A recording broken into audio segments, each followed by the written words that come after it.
sore, Mas Hanung. Terima kasih banyak sudah menyempatkan waktunya untuk berbincang bersama saya pada hari ini. Sebelumnya perkenalkan, nama saya Nicholas dan saya merupakan seorang pengagum karya-karya Mas, terutama film Rudy Habibie. Selamat sore juga Nicole.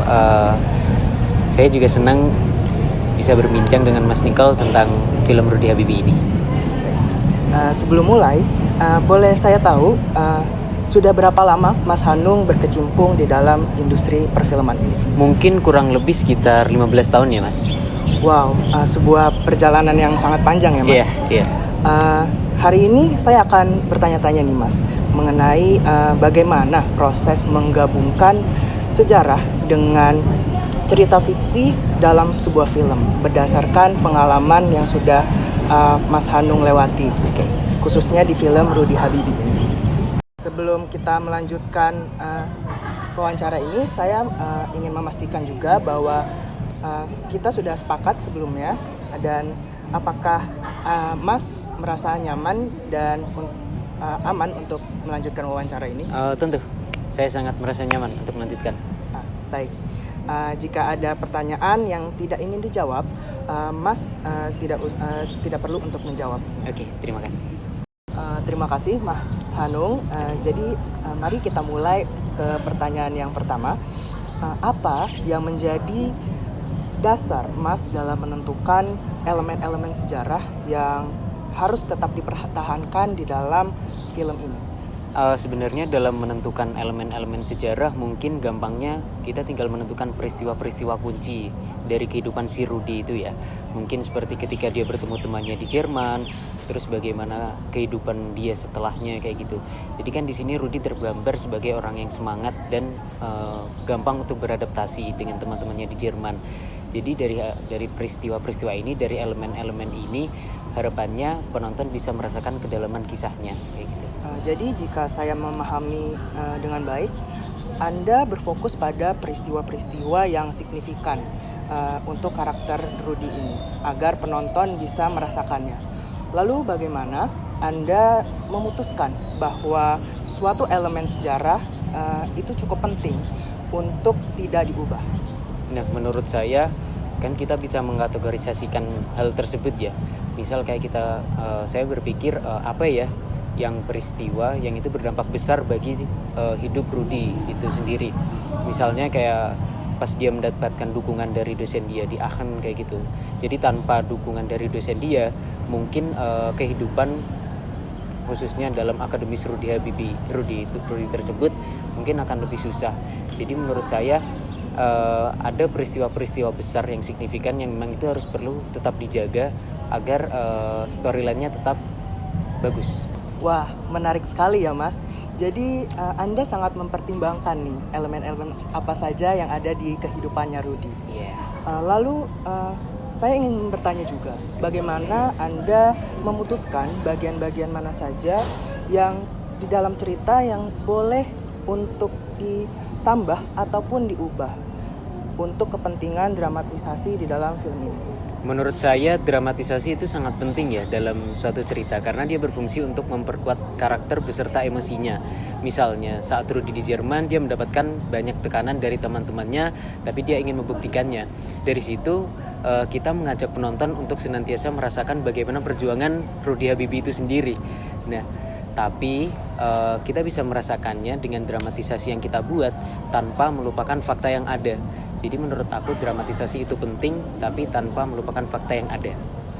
Baik, jadi Anda menambahkan elemen dramatisasi untuk meningkatkan keterhubungan penonton dengan perjuangan Rudy. Iya. Nah, saya juga penasaran nih Mas, seberapa besar pengaruh ekspektasi publik dan tekanan dari pihak-pihak terkait di dalam proses pengambilan keputusan kreatif Anda di dalam mengerjakan film ini? Tentunya ekspektasi publik sangat mempengaruhi keputusan saya ya. Misalnya kan Rudy Habibie kan adalah sosok yang sangat Rudy Habibie kan diceritakan sebagai sosok yang baik di Indonesia, yaitu Presiden Habibie gitu ya. Jadi di situ saya mendapat tekanan untuk menceritakan dia dengan baik. Apalagi saya juga mendapatkan masukan dari beberapa anggota keluarganya Jadi dari situ saya merasa ada tanggung jawab yang harus saya emban untuk menceritakan agar mereka juga merasa terwakilkan.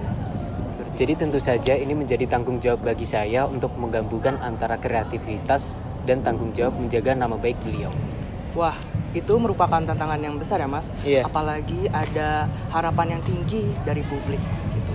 Nah, bicara soal tantangan, saya ingin bertanya, apa tantangan terbesar yang Mas hadapi dalam menjaga keseimbangan antara akurasi sejarah dan juga kebebasan naratif di dalam film ini? Jika ditanya tantangan ya, mungkin menurut saya tantangan terbesar yaitu menemukan cara yang menarik untuk mengemas film, mengemas cerita ini biar bisa dinikmati oleh penonton modern gitu ya. Misalnya seperti adegan ketika Rudy menghadapi tantangan di luar negeri terus meraih impiannya, menurut saya ini sangat sulit untuk menggambarkan peristiwa tersebut. Jadi di sisi lain saya harus menjaga peristiwa tersebut itu benar-benar terjadi, tapi saya juga harus membuat cerita ini terdengar dramatis dan inspiratif seperti itu.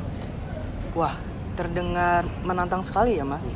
Nah, beranjak ke pertanyaan selanjutnya, bagaimana proses penelitian dan juga pengumpulan fakta dilakukan untuk memastikan kebenaran sejarah di dalam film Rudy Habibie ini? Jadi sebelum kita membuat skenario, kita membuat skrip dari film tersebut, alur cerita dari film tersebut, jadi kita sempat melakukan wawancara kepada orang-orang terdekat dia, terus orang-orang keluarga dia gitu kan, terus kemudian kita menggali beberapa arsip-arsip lama, terus kemudian kita mengumpulkan beberapa dokumen dan jurnal yang aktual terkait peristiwa kehidupan dia. Jadi dari situ kita bisa menggali latar belakang dan motivasi dia untuk si Rudy ini kan dia pengen menciptakan pesawat gitu ya. Jadi bagaimana dia menjalani alur itu ya. Terus kemudian dari alur ini kita terjemahkan menjadi sebuah skenario dan kita ubah lagi menjadi alur yang kuat dan menarik yang nantinya kita jadikan skrip agar bisa dinikmati oleh penonton. Mungkin seperti itu. Wah, mendetail banget ya Mas risetnya. Terima kasih. Dan saya juga penasaran nih, apakah ada adegan atau momen tertentu ya dalam film yang menurut Anda paling sulit untuk diolah karena keterbatasan antara fakta dan juga fiksi? Mungkin kalau menurut saya paling sulit itu ketika kita merealisasikan sebuah adegan yang dimana Rudy merasa tertekan oleh harapan dari orang-orang di sekitarnya, tapi di sisi lain dia juga ingin membuktikan bagaimana dirinya bisa untuk mewujudkan impiannya. Jadi menurut saya hal ini sangat-sangat emosional dan saya ingin membuat penonton juga merasakan emosi yang dirasakan oleh Rudy ini sendiri. Nah, dari situ